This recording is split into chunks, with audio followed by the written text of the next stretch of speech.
Molitva svetom Vasiliju Ostroškom. Sveti Vasilije, veliki ugodniče Božiji, pomozi svima pa i meni. Veliki branitelju vere pravoslavne, odbrani i nas koji tvoju svetu veru držimo i s nadom tebi pristupamo. Veliki arhijereju Božiji, pomoli se Bogu Svedržitelju za sve ljude tvoje, pa na posledku i za mene nedostojnog i poslednjeg. Tvrdoški viteže i ostroški podvižniče, spasavaj nas od beda vidljivih i nevidljivih.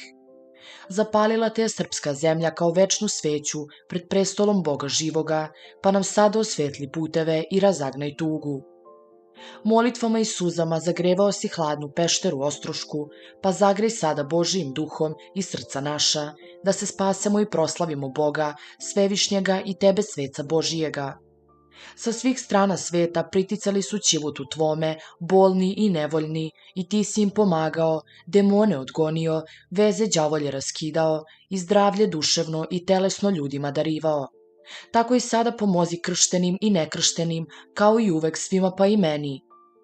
Izmiritelj si bio zavađene braće, izmiri i sada sve zavađene, zbratimi razbraćene, oveseli tužne, ukroti samovoljne, isceli bolne.